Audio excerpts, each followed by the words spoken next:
A 19-year-old from Ohio is standing in a metal box in the middle of the English Channel. It is 6:29 in the morning. He has been vomiting for 6 hours. In 60 seconds, the ramp drops and he runs toward a beach defended by men who have been waiting for him for 4 years. He does not know if he will survive the next 5 minutes. He only knows one thing. Someone has to go first. This is D-Day.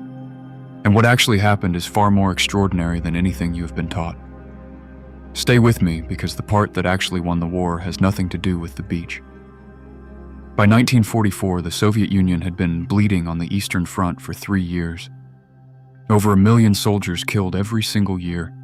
Stalin was demanding a second front, and every month of delay was costing hundreds of thousands of lives.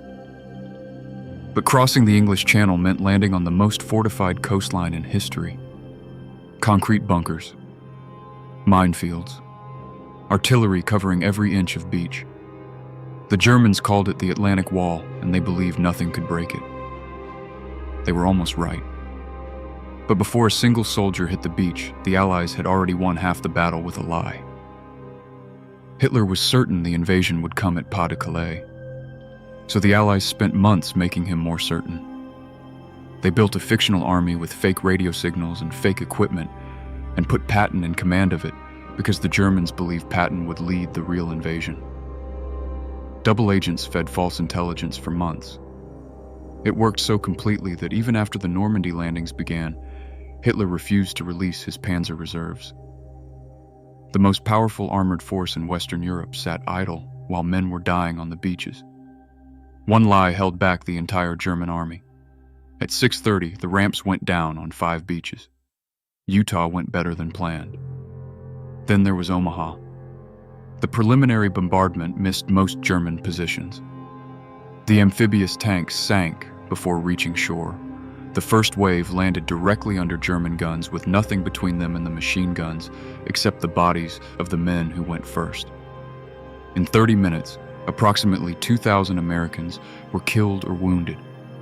Senior commanders offshore discussed abandoning the beach entirely, but Sergeant Philip Strechik of the 1st Infantry Division led the first group through the German wire and up the bluffs.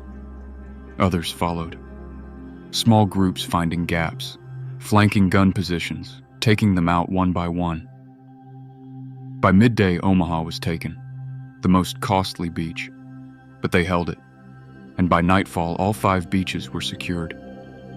Approximately 4,400 Allied soldiers confirmed killed. The Atlantic Wall breached in a single day, but June 6th was not a victory. It was a door being kicked open into a dark hallway. Paris was not liberated until August 25th. Germany did not surrender for another 11 months. The beach was just the beginning. What D-Day actually achieved was this.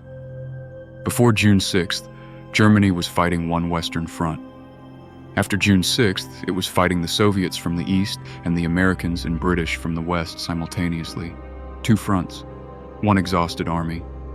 No Panzer reserves because Hitler wasted them waiting for an invasion that never came. The lie did not just save the landings. It split the German army in half. It ended the war. That 19-year-old from Ohio. We do not know if he made it. Thousands like him did not. They crossed on a plan their own commanders gave a 50% chance of failure, on beaches designed specifically to kill them. Seasick and terrified and mostly teenage, they held every beach, all 5, before the sun went down.